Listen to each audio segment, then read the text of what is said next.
Dan saya mendapat tugas ya, ditugasi khususnya bagaimana kita, kalau kita lihat batu-batu di situ, bagaimana kita bisa pada aging proses kita dapat membalancing hormon seperti layaknya kita menaruh kerikil-kerikil atau batu-batu di pantai.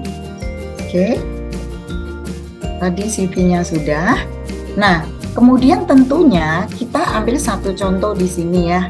Contohnya ini tentu semua kenal ya, si Jane Fonda. Udah berapa macam movie yang dia perankan ya, bahwa Jane Fonda ini melakukan beberapa prosedur anti-aging ya, yang dan tentunya bersifat hormonal juga. Dan sekarang telah mencapai 86 tahun usianya. Menurut Leon Trotsky, old age is the most unexpected of all things that happens to men. Jadi memang betul ya, kita kalau mulai tua itu kadang ada pegel, kadang tulangnya mulai keropos, kadang sedikit lupa-lupa, ya pokoknya ada aja kalau usia tuh makin menua ya. Sehingga kalau hidup kita makin panjang, itu berarti bahwa prevalence dari penyakit-penyakit karena penuaan juga bertambah. Nah, sedangkan kepinginnya kita apa? Kepinginnya kita ada good health, ada muscle yang strong, ada imun sistem yang efisien, dan kita nggak mau lupa-lupa, kita nggak mau pikun-pikun ya. Malangnya si hormon kita ini baru ada di peak capacity waktu kita muda ya. Jadi ini cita-citanya, kita nggak mau aging dengan frailty dan dependent, tergantung-gantung kemana-mana, mesti pakai asisten ya. Jadi asistennya itu bahkan ada satu lelucon ya. Jadi ada satu pasien kita yang umurnya juga sudah kayak Jane Fonda gitu, tetapi dia lucu gitu ya. Jadi dia kalau panggil asistennya tuh guling katanya. Jadi kalau kemana-mana mesti ada orang tersebut. Kalau enggak dia rasanya kayak nggak pakai guling seperti itu ya. Tapi dia masih quite independent dan dia tidak frail. Hanya ya mungkin karena anak cucunya mungkin khawatir. Jadi si oma itu dikasih satu asisten. Nah, siapa sih yang nggak mau fountain of youth? Ya, maunya kan kayak 3 nona itu yang digambar itu terus ya. Nggak mau ada kerut, nggak mau kendur, nggak mau pikun, nggak mau semua ya. Jadi ada yang punya startup company ya, dan yang nyumbangnya antara lain si Bezos ya, bosnya Amazon, antara lain taruh uangnya di situ. Dan startup ini cukup lucky ya, karena mendapatkan 3 billion US dollar untuk mencari fountain of youth ya. Dan tentunya dengan penemuan-penemuan yang baru ya, Takahashi dan Yamanaka misalnya, yang akhirnya dapat Nobel Prize sharing dengan Gordon GB ya, bahwa sebetulnya sel kita itu masih bisa diolah. Jadi dari embryonik dan dari embrio dan dari fibroblast culture itu bisa dibikin kembali menjadi stem cell yang sifatnya pluripotent. Pluripotent artinya dia masih bisa jadi apa aja ya. Jadi dia nggak cuma jadi sel mata atau sel kulit, tapi dia pluripotensi. Dia masih bisa jadi macam-macam.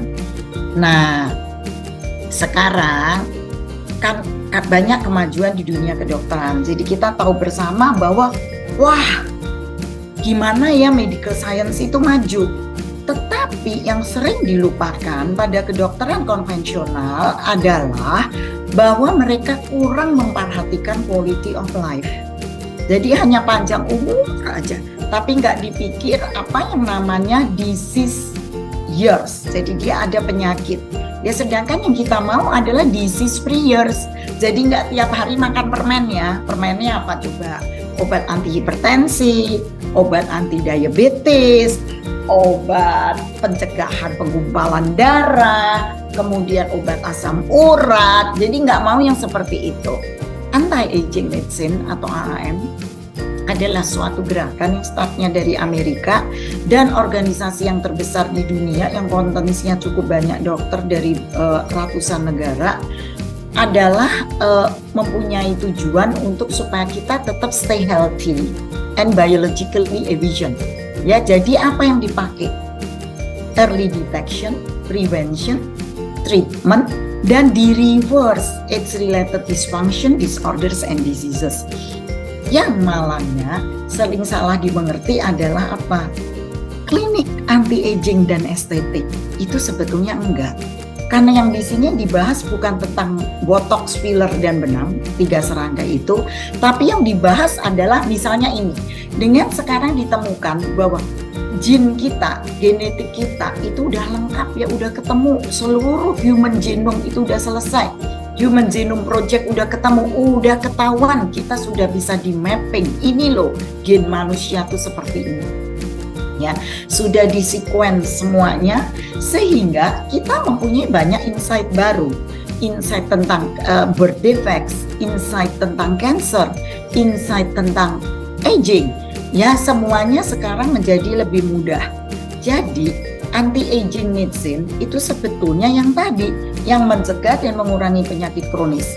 Bahwa nanti kita ada yang treatment untuk wajah dan leher, oke, tapi semua yang sifatnya anti-aging. Jadi artinya betul-betul mereverse, bukan menambal sulam ya, untuk estetik doang, bukan itu ya. Oke, jadi age-related diseases itu apa aja? Kita tahu istilah sarkopenia sekarang. Sarkopenia tuh orang yang ototnya kecil. Jadi sering kalau kita lihat orang yang rada menua, yang mulai tua, itu kalau kita perhatikan orangnya mengurus, bukan mengendut pada orang-orang tua. Dia mengurus. Tetapi ototnya tuh big sekali.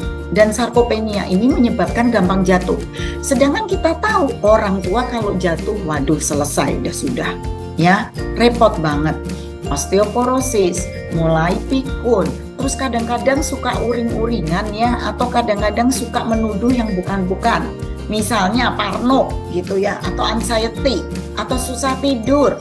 Kemudian tentunya kesehatan kardiovaskuler, kemudian tidak kalah penting adalah aktivitas seksual. Ya. Nah, di sini yang tadi saya sudah sebutkan American Academy of Anti-Aging Medicine ya. Ini tadi berusaha memperlambat atau men-stop atau mereverse aging process, sehingga upaya-upaya usaha-usaha ini yang akan dilakukan untuk meningkatkan tidak hanya lifespan tapi juga meningkatkan health span ya. Oke, dan tentunya kalau kita lihat nih ada sepatu kecil, ada jempol ya, tentunya tidak bisa kita istilah Jawanya gebiah uyah ya, artinya nggak bisa si A pakai suplemen A, pakai hormon B, pakai stem cell loh, kok gitu aku juga nggak bisa, karena one size does not fit all ya. Jadi ini adalah sangat personalized, ada testing individual ya, termasuk fitness programnya, exercise plannya, nutrisinya, suplemennya, even hormonal correctionnya pun sangat bersifat individual ya, nggak bisa semuanya disamain. Nah, sekarang karena saya dimintanya untuk yang bagian hormon, kita tahu bahwa dengan bertambahnya tua, hormon-hormon menurun. Tentunya nggak semua hormon menurun. Hormon yang jeleknya meningkat. Contohnya apa? Kortisol, hormon stres. Contohnya apalagi insulin, hormon yang kalau akan diabetes dan pre-diabetes itu biasanya meningkat. Ya, jadi dengan menurunnya hormon ini, skin agingnya terjadi, aging dari kulit. Kemudian kok ini ya ngendoi ya otot-otot gitu ya, jadi massa lemaknya banyak, massa ototnya berkurang, tulangnya kok nggak padat, kemudian gairah seksualnya juga berkurang, rasanya juga nggak sesmart dulu gitu ya. Dulu itu smart banget gitu, kalau ngapalin apa-apa cepet, semuanya bisa cepet. Sekarang kok jadinya rada lemot, semuanya rada lambat ya, seperti itu kira-kira ya. Ini adalah gejala-gejala penurunan yang diakibatkan karena berkurangnya hormonnya. Nah, apa yang namanya hormon replacement therapy? Ya, hormon replacement therapy ini dilakukan pada wanita dan pada pria. Ya, karena kita tahu wanita itu kan menopause dan setelah menopause dia nggak meninggal loh ya, masih hidup terus. Jadi kira-kira 1/3 dari kehidupannya itu dia berada pada state of sex hormone deficiency. Sedangkan yang pria juga sama, testosteronnya berkurang, hormon lakinya. Dan malangnya pada pria-pria ini sering tidak dideteksi ya, atau di terapinya seperti seperti undertreated gitu, nggak terlalu dipikirin seperti itu. Padahal itu adalah hal yang penting. Sekarang kita lihat kulit kalau dia muda itu lihat smooth, tight ya, kolagennya kuat, elastinnya kuat, hyaluronofleksinya kuat, jaringan ikatnya kuat. Sedangkan kalau udah menua, udah mulai ada wrinkle, epidermisnya menipis, dermanya menipis, ya kemudian ini struktur-strukturnya juga sudah tidak terlalu bagus lagi. Oke. Nah, ini juga perlu diperhatikan di sini ya, bahwa apa sih sebetulnya klinik anti aging itu yang diurusin? Memang ngurusin akne ya, memang ngurusin rambut rontok ya, jawabannya iya. Tapi penanganan kita berbeda ya, tidak semata-mata estetiknya toh. Ya, jadi kita menangani akne dengan 5 pilar anti aging. Mungkin saya perlu jelaskan dulu 5 pilar anti aging. Ada nomor 1, stress reduction. Jadi nggak boleh stres. Nomor 2, nutrisi, nutraceutical suplemen. Nomor 3, olahraga. Nomor 4, hormon. Baru akhirnya nyampe ke stem cell dan teman-temannya apabila memang dibutuhkan. Ya, jadi kita menangani semua. Kita juga menangani acne, oily skin, ya gimana kok orang ada yang rambutnya tumbuh di tempat yang harusnya nggak tumbuh gitu ya, kumis yang tebel lah, janggutnya lah padahal cewek ya, sedangkan rambutnya rontok kayak gini. Kebetulan nih mau Natal juga, rambutnya kok pohon Natalnya pindah di situ ya, tapi ini buat botaknya kayak pohon Natal. Nah kayak gitu ya. Oke, nah terjadilah imbalansi pada hormon wanita ini. Ya misalnya apa? Waktu mensnya nggak teratur, kemudian kesehatan vagina dan wellnessnya, kemudian usia-usia menjelang menopause ya, atau setelah menopause, atau waktu akan before and shortly after menopause ya, sehingga membutuhkan restorasi dari hormon program. Apa aja? Ada estradiol, ada progesteron, ada pregnenolon yang biar nggak pikun, ada DHEA, dan ada testosteron. Nah kadang-kadang yang nggak mau pakai hormon pakai apa? Karena dia kok pakai hormon masih mikir-mikir, pakai fitoestrogen, estrogen yang dari tanaman ya. Ini sering sebetulnya, cuma mungkin kita kurang dekat aja sama dia ya, bahwa banyak sekali kasus ya, terutama di klinik itu tentang PCOS, Polycystic Ovary Syndrome. Jadi di ovariumnya itu banyak sekali kista-kista ini ya, yang sel-sel telur ini yang gede-gede ya. Ini tanda-tandanya apa? Biasanya pada anak perempuan itu dia moody, kadang teriak, kadang marah, kadang baik, terus pokok nggak karu-karuan ya.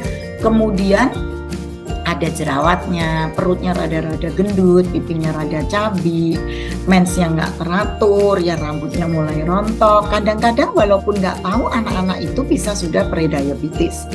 Ya kemudian kalau dia menikah, dia ada infertilitas, dan akhirnya kalau tidak ditreatment akan berlanjut ke diabetes dan teman-temannya dan kawan-kawannya. Ini kasus sering sekali dijumpai pada praktek-praktek klinik estetik sebetulnya ya, karena mereka datang dengan acne, dengan kumisan, hal seperti itu, dengan di belakang leher itu kehitaman atau kecoklatan, jadi dikiranya butuh peeling, padahal penyelesaiannya ya bukan peeling sebetulnya di situ. Kemudian kita juga bisa membantu pada kasus-kasus infertilitas ya, karena sebelum prekonsepsi, sebelum terjadinya janin, juga penting sekali untuk mengetahui bagaimana bayi yang sehat, tes-tes apa di badan, kemudian kekurangannya apa, terus dikoreksi dulu sebelum kehamilan. Nah, terus apa lagi? Oh, setelah melahirkan nih, gimana nih setelah melahirkan ya? Untuk weight gain-nya, untuk fitness-nya yang kurang, untuk depresinya ya, baby blue atau anxiety-nya, kemudian ya recovery aja dari pregnancy secara keseluruhan. Oke, nah bagaimana kita mentes hormon-hormon tersebut? Ya kita tahu ya, biasanya kalau disebut menopause itu kalau sudah 12 bulan berturut-turut tidak ada period lagi, itu baru namanya menopause. Tetapi kejadian pramenopause atau perimenopause itu bisa terjadi jauh sebelumnya ya, dan biasanya usianya 51-an gitu, walaupun ada yang late tapi biasanya sekitar segitu. Dan kita akan melakukan tes hormonal dan tes metabolik, tes-tes yang dari air liur ya. Kemudian tentunya sekali lagi semuanya adalah sangat individu, dari orang ke orang berbeda. Kita memberikan suplemen yang natural dan hormon pun bukan hormon yang sintetik. Kita memberikannya hormon yang natural. Kemudian bagaimana dengan yang lelaki dong? Yang lelaki sama ya, jadi sebetulnya sering ngerasa nggak semangat, ya capek, dia tidak optimum health lagi, kemudian perutnya mulai buncit, ya muscle-nya mulai berkurang, kemudian sex drive-nya juga low, apalagi sampai impotensia, dan kemudian mengalami problem gangguan tidur ya. Ini karena kalau kita lihat ya karena hormon testosteronnya itu memang berkurang ya. Jadi biasanya umur-umur tertentu tuh mulai turun ya di atas 35 tahun dia sudah bisa terjadi penurunan hormon testosteron ya. Dan kemudian jangan dikira kalau para lelaki tidak bisa osteoporosis. Bisa juga osteoporosis, yang terkena Alzheimer juga. Ya kemudian mulai lupa-lupa juga. Ya kita lihat perbandingannya 2 gambar di atas. Yang satu yang dengan testosteron yang optimum dan yang satu yang low.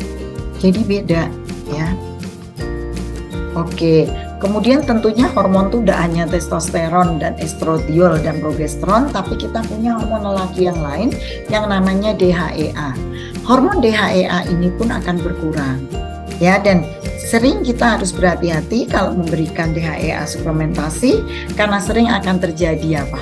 Sering terjadi akne, ya kalau kebablasan, kemudian seborrhoik, kemudian suka tumbuh-tumbuh rambut di wanita, kemudian juga bisa bengkak di daerah ankle-nya. Ya, sedangkan kalau dosisnya pas, jenisnya betul, dia akan sangat membantu ya. Jadi membantunya adalah meningkatkan densitas tulang, moodnya dan sharp ya, memorinya. Kemudian untuk kesehatan jantung dan pembuluh darah baik, insulin sensitivitas menjadi membaik, tidak gampang sakit, kulitnya pun tampak muda, dan nggak ada marker-marker di darah yang menunjukkan kita ada inflamasi radang ya. Dan kita juga adanya fungsi seksual yang membaik ya.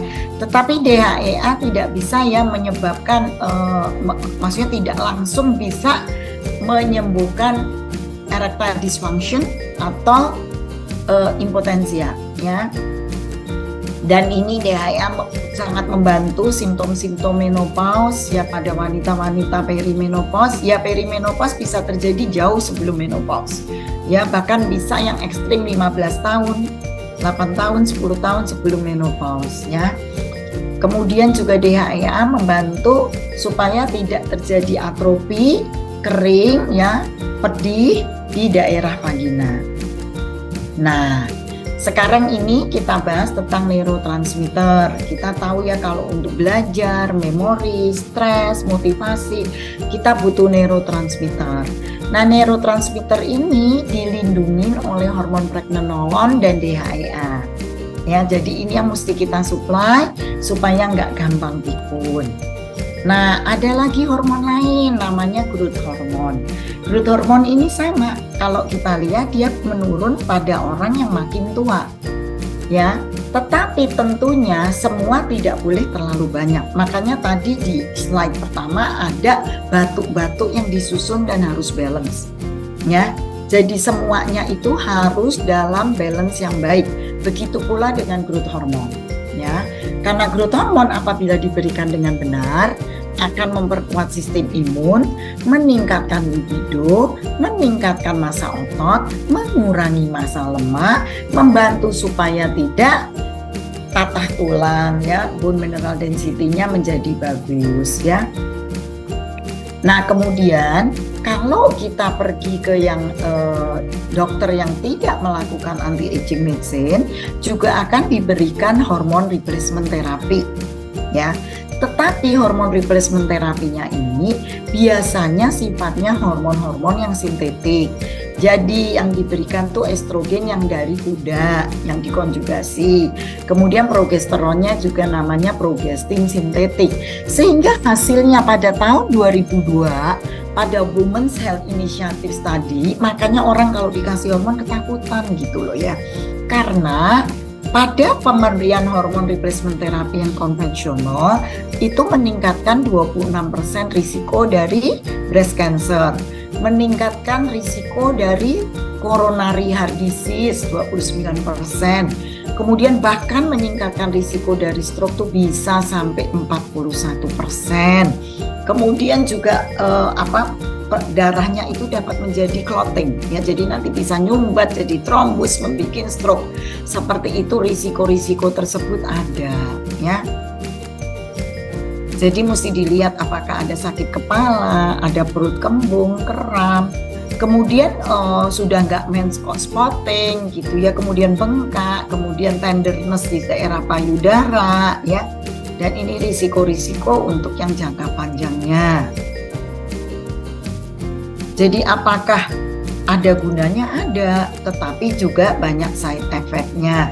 Terutama ini disebabkan karena satu substans yang namanya medroxyprogesterone asetat ya. Karena dia itu sintetik, mempunyai afinitas yang berbeda dengan hormon-hormon reseptornya. Kemudian target tissue-nya juga berbeda sehingga susah dikontrol ya. Tuh kadang-kadang malah bisa nambah depresi ya. Kemudian juga ada yang melaporkan bisa rambutnya rontok di situ. Makanya sering kita lakukan kalau yang di anti-aging itu yang prescribe. Jadi di prescribe kemudian hormon ini diracik seperti itu. Jadi ini racikan ya, karena racikan jelas nggak bisa yang namanya FDA approve. Ya, dia kan racikan, gimana mau di-approve ya, pasien beda gitu atau mirip-mirip tapi not exactly the same. Jadi ini adalah hormon racikan dan tidak diminum biasanya.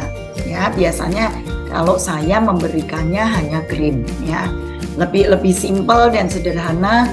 Juga kadang-kadang karena pasien-pasien yang kebanyakan ke satu pasien sensitif yang juga pencernaannya nggak bagus-bagus amat gitu ya, sudah intoleransinya banyak, kulitnya merah-merah, dianya sensitif, pakai kosmetik susah, seperti itu ya. Jadi untuk penyerapan ke usus pun rada-rada berat ya, dan tentunya dengan kita melakukan pemberian dari kulit, maka first pass effect-nya itu sebetulnya menjadi tidak ada.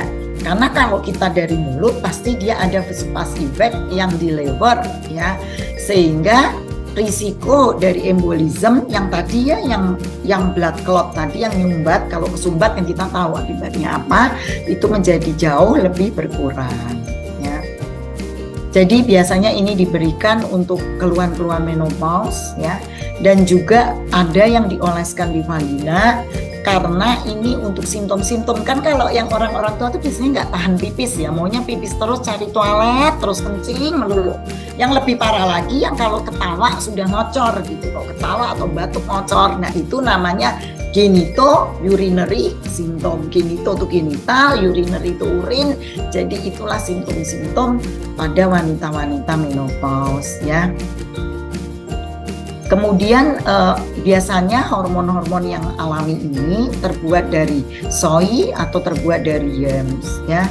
Tetapi tetap ya hormon ini tetap dibuat di lab ya. Artinya bukannya dipetik dari yam kemudian dioles-oles, tidak seperti itu. Jadi tetap formulationnya di lab ya. Nih kalau estrogen diberikan ya, sehingga dia dapat mengurangi protein yang bersifat toksik, beta amyloid. Kita tahu beta amyloid ini pada orang-orang Alzheimer ya. Jadi nah ini di sini loh, semua itu kurvanya itu kurva Bell. Jadi kalau Bell itu bukan berarti, ada beberapa dokter yang mempraktekkan anti-aging dan mereka sukanya dosisnya gede gitu ya. Enggak seperti itu ya, dosis itu mesti pas dan enggak semua sama dan enggak semua harus tinggi. Kita lihat bahwa memori itu lebih bagus pada dosis yang optimum, bukan dosis yang high. Kalau dosisnya ketinggian juga melotot lagi gitu loh ya, jadi enggak harus semuanya yang high. Nah ini prescription-nya ya. Karena memang mesti diresepin, siapa nama dokternya, adresnya mana, nama pasiennya apa, dikasihnya apa krimnya, berapa perbandingannya, berapa mili, 1 mili isinya apa. Jadi jelas ya, bukannya asal tidak ya. Nah ini tadi untuk bantu-bantu ya, bantu-bantu bisa pakai soy and flaxseed dan vegetable yang bersifat clasiferous. Clasiferous itu yang seperti brokoli ya, yang itu loh, yang ada bondol-bondolnya gitu ya. Brokoli atau Brussels sprouts yang modelnya seperti itu, is clasiferous vegetable ya. Ini dapat memblok efek-efek estrogen yang bukan estrogen yang kita mau, tapi estrogen yang asing yang namanya xenoestrogen. Jadi dia membantu pada menopause. Ini ada hormon progesteron, kita kan tahu ya nggak boleh ngasih estrogen doang, apalagi kalau perempuan-perempuan normal, perempuan-perempuan normal ya, itu harus mendapatkan progesteron untuk mengimbangi. Nah tuh ya, jadi dia untuk mengcounter hormon estrogen ya. Dan di sini membantu buat wanita yang rambutnya rontok, mikirnya tuh nggak fokus gitu loh. Jadi kayak apa ya, kayak mikir terus kayak ada sesuatu yang poking di depannya, jadi dia nggak sharp mikirnya, terus rentang konsentrasinya pun nggak bisa lama ya, hanya sedikit bisanya. Kemudian untuk yang loyo, yang capek, yang rambutnya rontok ya. Nah dosis-dosisnya nih terbuat dari soya, dosisnya 100 sampai 200 mg ya, 200 mg daily ya. Kemudian ada yang itu kalau yang dari mulut oral, ada juga bioidentical untuk progesteron yang oral, walaupun kalau saya lebih suka ngasihnya krim ya, karena progesteron krim ini biasanya di-apply-nya 2 kali per hari. Nih contohnya ya, diresepin lagi satu-satu ya.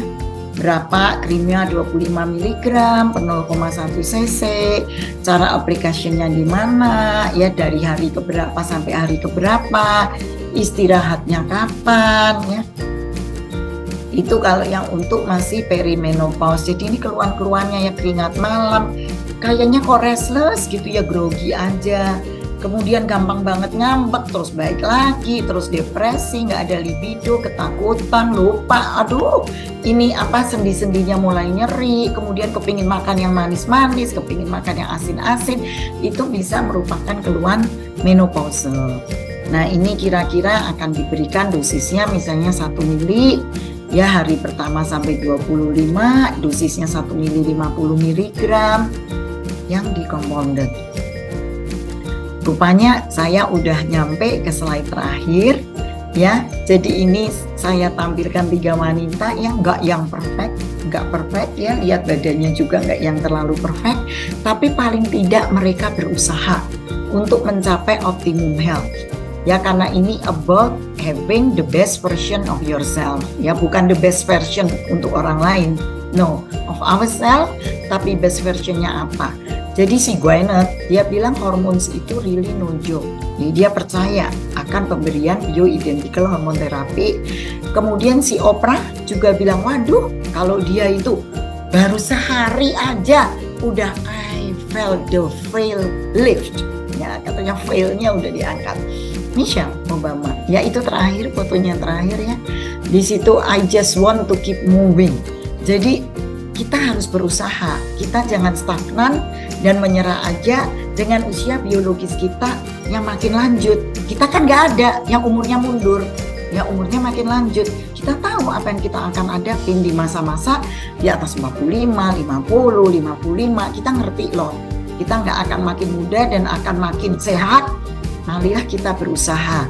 Apabila ada yang tertarik dengan isi-isinya presentasi saya ini, saya punya YouTube channel yang hanya untuk kita-kita saja ya semestinya, karena itu adalah saya diminta sebetulnya oleh beberapa kawan ya pasien, mereka minta supaya hal-hal tentang anti-aging ini prevention ya, karena kita bicara prevention yang belum sampai sakit, atau bagaimana orang yang hampir sakit atau orang yang sakit supaya dapat membaik, jadi obatnya nggak bertambah tapi obat-obatnya berkurang, maka ya kita memberikan penjelasan. Nah, penjelasan itu untuk awam ya. Ada di YouTube-nya, itu channelnya Anti-Aging Corner Dr. Maya. Jadi bisa mungkin dipasang ya, dan juga kalau ada pertanyaan-pertanyaan silahkan ditanyakan. Pertanyaan apa saja yang bisa jawab saya jawab, yang saya nggak bisa jawab nanti kita cari jawabannya. Terima kasih banyak atas waktunya.